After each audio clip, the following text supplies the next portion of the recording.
Welcome to the first in a series of talks brought to you by Athboy Anois.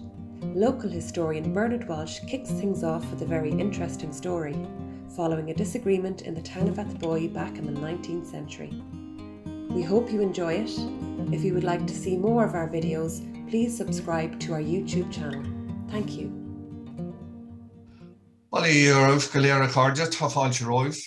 Hello, and thank you for joining me here this evening for this short talk on an aspect of Athboy history that I hope you will find interesting.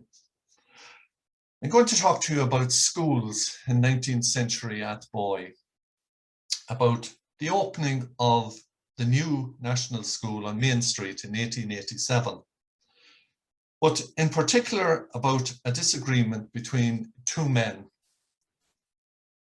just after the opening of the new school, something which I have termed an unholy row.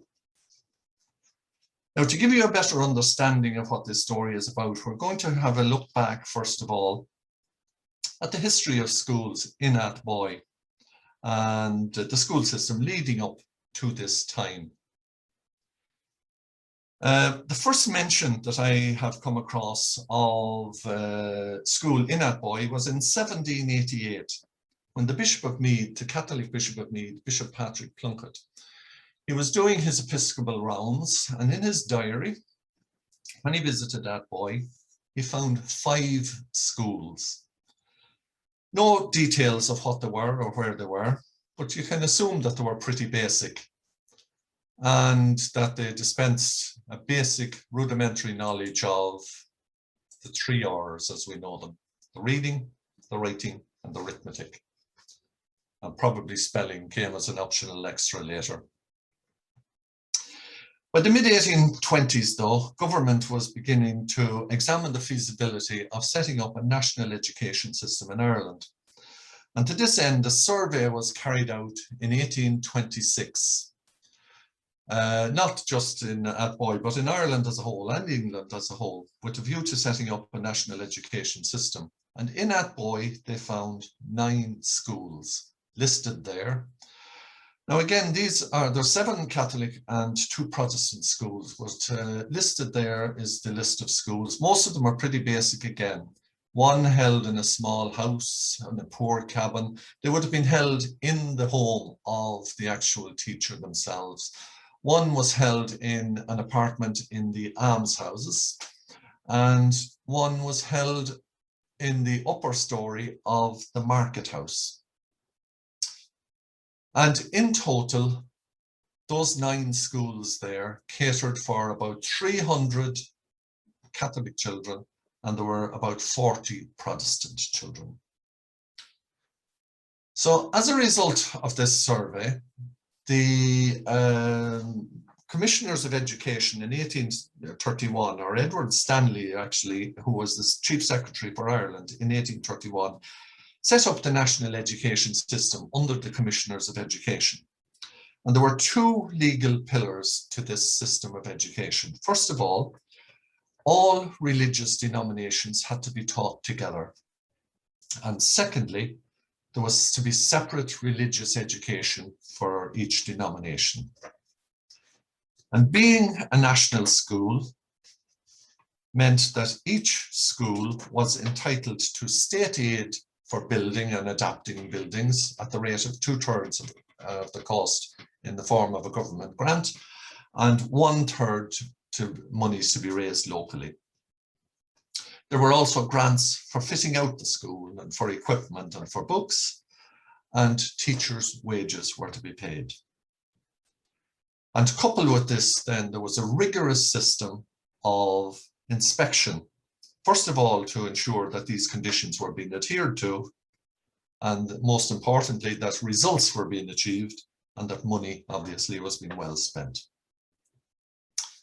So in 1840, the first national school was set up, or national schools were set up in the Athboy area, 3 of them. One was in Balrat, one in Rathcarn, and this one on the main street in Athboy. And critical to this part of our story is that also at this time there was another school on the Fair Green. It was an endowed school supported by Lord Darnley, a yearly grant for Lord Darnley. This school was on the corner of the Fair Green, the corner of the Green and the Trim Road, not in the building that we know today as being the old schoolhouse, which is now a private dwelling, but on the corner is where the original school was. This school here, or the building that we know as the old schoolhouse, was actually at this time an industrial school. And as an industrial school, it catered for older children, giving older girls cooking and sewing and darning, that sort of thing. And the older boys would have been taught, well, more manly tasks, whatever they would have been. But this school on the main street served as the national school for the town from up until the 1870s. Coincidentally, at this time, in the 1870s, it began to show its age and was not capable of catering for the system. And coincidentally, another report at that time tells us, I jumped something there. I should have said that that school in the 7th of April, 1875, a school inspector's report told us that this school is a very bad one. It is low, it is dark and ill ventilated. So obviously it's starting to show its age at that stage. And coincidentally at this time, there is another report. It's a property tax valuation report, part of Griffith's valuation, which tells us that in 1878, the old parochial house, which was on the church grounds, where the three priests' graves are on the Delvin side of the chapel door there, that's where the old parochial house was. It was not been used since 1868 when the priests moved up to their new house. And in 1878, this report tells us that that house was much dilapidated. But in 1880, it was being used as a schoolhouse.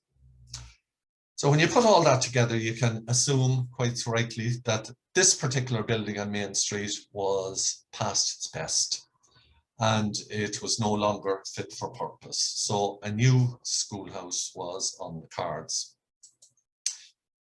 A site was acquired next door to the old schoolhouse. That's the map showing the old schoolhouse there. And next door, there were two sites. One was a derelict house and the other was an occupied house. And both those sites were owned by James Webb, who was the operator of Athboy Mills. So these sites were acquired for the new school and building commenced in 1885. And it opened and accepted its first pupils on the 1st of February, 1887. This school, the new school, cost in total £951.04 to build. But no sooner was the school opened, Reverend Harvey, who was our local rector, he wrote to Father Fox, who was the manager of the new school. And on the 4th of February, he wrote to Father Fox saying, "As a number of children under my pastoral care are attending the school, I beg to apply to you to let me know at what times and on what days of the week it would be convenient for me to have access to the children in the schoolhouse for the purpose of giving them religious instruction in accordance with the rules and recommendations of the National Board." As we say, all these schools under the national education system had to be multi-denominational. So he was simply asking for access to the children to give them religious education, which was fair enough. In reply to that, Father Fox did offer to allow Reverend Harvey access to the children on 2 days a week for half an hour from 3 until 3:30 after ordinary school business. In other words, when the school closed, a room could be given over to Reverend Harvey. Now, this was totally unsuitable to Reverend Harvey because he insisted that the afternoons were just not a runner for him at all. He had other parish business to be attending to. He could have weddings, he could have funerals, he could have whatnot, baptisms, but in particular he had visiting and he had other parish business to be attending to in the afternoon. So it was completely unsuitable for him in the afternoon. And instead, he asked for access to the children first thing in the morning from 9:15 until 10 o'clock each morning of the week. And in reply to that, Father Fox refused completely because to give access first thing in the morning would upset the running of the school for the rest of the day, because the schoolroom would have to be given over, children would have to be moved around on a constant basis, etc., etc., etc. So to resolve this problem, it was referred to the Commissioners of Education for a decision. And the commissioners obviously took a little while to come to their decision. Reverend Harvey was getting a little frustrated, and on the 28th of February, he wrote to Father Fox saying, "Will you kindly say if you have received my letters?" So obviously he was getting no word back from anybody about what was happening. 2 weeks passed again until the 12th of March, when an inspector was dispatched to Athboy to examine the situation. And he visited the school, he visited the parochial house, and he visited Harvey in the rectory. And he reported back to the commissioner saying that Father Fox absolutely refused to give time in the mornings, again, for the same reasons, that it would completely upset the running of the school. So another 10 days passed. The commissioners made their decision that the manager be required to assign to Reverend Harvey 3/4 of an hour before the commencement of ordinary school business on any 3 mornings, and that a schoolroom be set apart for this purpose. Well, that didn't go down well with Father Fox, who wrote back to the commissioners. "I'm very sorry that you arrived at that decision without making due inquiries as to the facts of the case, and without consulting my feelings and the feelings of my people who gave their money and their labour in erecting these schools. I claim nothing more than common courtesy and fair play. The ordinary duties of the school will be seriously interfered with by adhering to the present arrangements, and a considerable number of pupils will be deprived of the benefits of their secular instruction, just at a time when Reverend Harvey is imparting religious instruction in another part of the school. And to avoid this inconvenience, I am willing to have a large classroom prepared for the reception of the children under the care of Mr. Harvey in the new schools on the days named and at the hour of 2:30 o'clock, the same hour as fixed for religious instruction in other schools." Well, Reverend Harvey still wasn't satisfied with this, because again, he wasn't open to using his afternoon times because he had so much other work to be doing. And Father Fox stuck to his guns, and he reported the situation back to the commissioners for another deliberation. More time passed, and then after that, the commissioners decided that the ruling stood and that Father Fox had to give over the time in the morning to the children and to Reverend Harvey. He wrote to Reverend Harvey telling him that, and he allowed the time was fixed for April the 25th, Monday morning, April the 25th at 9:15 in the morning. But 2 days beforehand, Father Fox changed his mind again. He wrote to Reverend Harvey cancelling the arrangement for the Monday morning. And Harvey wrote back on Sunday, the day before the arranged day, wrote back at 3:30. We know the times exactly because these letters are all in the National Archives, dated and timed. "I cannot but express much surprise at your letter. After months of unnecessary delay, for which I was in no way responsible, the board recommended a solution to this matter, which I accepted for peace sake. At your request and for your convenience, I consented to a still further delay, though I explained it meant a considerable loss to the children under my charge. You yourself named tomorrow as the day on which I could commence religious instruction at the hour of 9:15 in the school. I announced this arrangement to the children and their parents, and now, on the very eve of the day, you ask for a further postponement. I am not willing to consent to any further postponement under the circumstances. I shall submit and report the matter to the board. Otherwise, I shall attend tomorrow morning at 9:15, and I shall expect to find the room ready according to your promise. That was at 3:30. At 7 o'clock, Father Fox wrote back to Reverend Harvey, messengers running up and down Chapel Street, obviously. In my letter of yesterday, I stated that the arrangement for your attendance in the new school was being reconsidered by the commissioners, and until I hear from them, I don't expect that you will insist on the previous arrangement. 8:30 p.m, Reverend Harvey back to Father Fox. I have in writing your promise to have the room ready for me tomorrow morning, and I have received no subsequent statement that this is not to be fulfilled by you. My messenger will await your reply. Well, there was no reply. He's still waiting.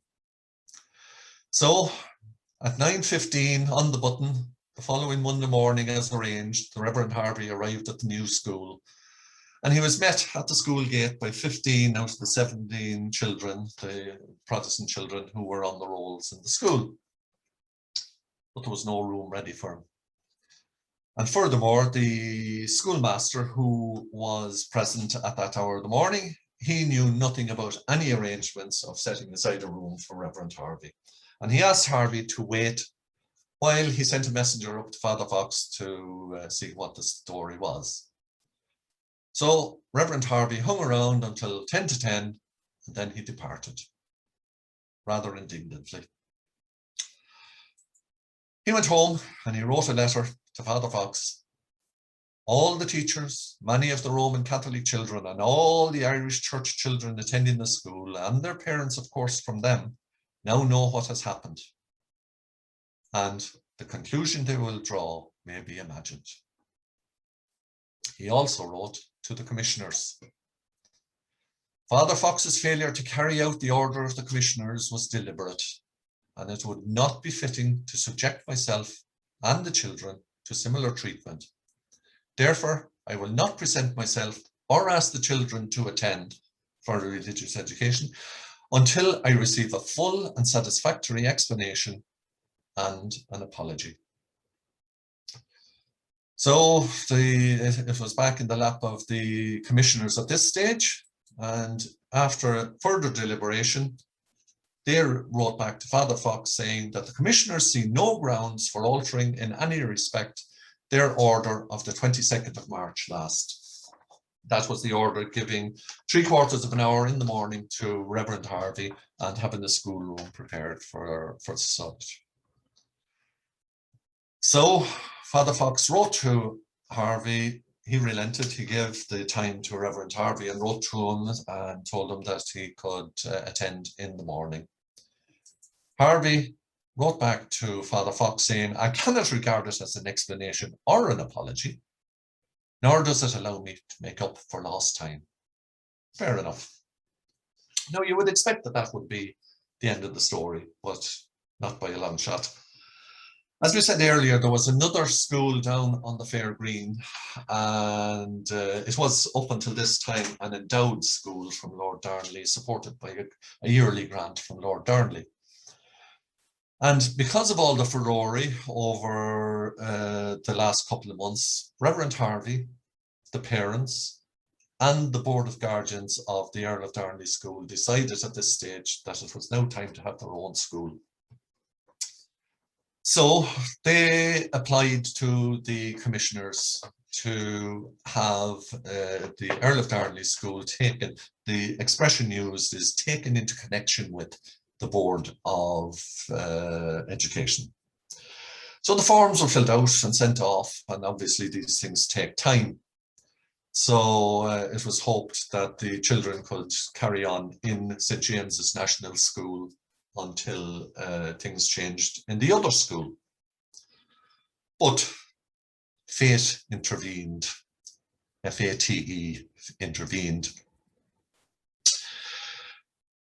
At this time, in the month of July and the month of August in 1887, an epidemic of measles and scarlatina struck the Athboy area. Normally, the school, the St. James's National School, normally closed for summer holidays for the month of August. There were no long summer holidays back those days. But because of the sickness and the epidemic, the school went into this famous word lockdown in the middle of July and did not reopen until the middle of September. And when it reopened on the 12th of September, as the first school inspector's report immediately after that reported back to the commissioners, there were 17 Protestant children legitimately on the rolls of St. James's National School. From the reopening on the 12th of September, no Protestant pupils have entered there. Nor do I see the remotest possibility that Protestant children will ever again frequent there. So that was that. The application in the other school at this stage, from when the schools reopened in September, all those 70 children had withdrawn down to the school on the Fair Green. And the application to the Board of Commissioners proceeded to have their school taken over as a national school. And as part of that application, the commissioners wrote to Father Fox seeking his opinion as to the establishment of a second national school in the town of Athboy. Father Fox reported back to the commissioners quite briefly. In reply to your letter of this morning, I beg to inform you that I have no objection to the Reverend Harvey obtaining from the Commissioners of National Education aid to establish a national school for the education of Protestant children in the town. So the application proceeded from there. The Earl of Darnley School was, that's an expression again, taken into connection with the Board of Education on the 31st of January 1888, just a couple of weeks later. Grant aid was sanctioned for books and for equipment and wages for 2 teachers, a Mr. McShane and a Mr. Henry. And mindful of its own rule, fundamental rule, that all national schools had to be multi-denominational, you know where this is going. A school inspector visited the school shortly after the 31st of January when this was taken over as a national school. And this school inspector reported back to the commissioners. At my visit of the 12th of January, all the pupils on the rolls were exclusively Protestant. And my knowledge of the circumstances of the school enables me to say with tolerable, though not actual certainty, that this is still the case. There is not, in my opinion, the remotest possibility that the school will at any time attract Roman Catholic pupils. And there the story ends. Both schools prospered from there. Normal relations were restored. Now it's got to be said that before this time and after this time, there was nothing but the most cordial of relationship between both communities in Athboy. But just over this particular incident, these 2 men both annoyed, shall we say, each other. But in fairness to them, both of them had a position to uphold, they had a job to do, and they had a community to look after. But thankfully, this brought an end to this unholy row. And just to finish up a couple of loose ends, that's Father Fox. That's the only surviving photograph of Father Fox. He died in 1909. The old school, which was on Main Street, was demolished in 1910. And it was bought by, the site was bought by John Finn. and he established his drapery business in that old building, which was now a new building. That's the school on the Fair Green that we know today as being the old schoolhouse. Now that's an old photograph. That photograph was taken in 1917. And by that time of 1917, the school had moved from next door here at the corner into this, which was an old industrial school. And the sign over the door survives to this day down in the Heritage Garden at the Mall. And just a final, if anybody's interested in the school registers for these old schools in Athboy, they are all available on the Athboy 100 website. You have the school registers there for the Athboy girls and boys, the Frayne schools, and the Earl of Darnley boys and girls school. And the sort of thing that you find there is just the list of children, their date of birth, their ages, their address, and their father's occupation. Strangely, I don't know why, but in the registers, the school registers, not just the Athboy one, but on a national basis, all that was recorded was the father's occupation. They never recorded the parents' names, both their parents' names, just the father's occupation. Sinead, that's it. Gura maith for listening. Thanks to Teresa and Emer for organising it. And if anybody has any questions, we'll try and answer them for you.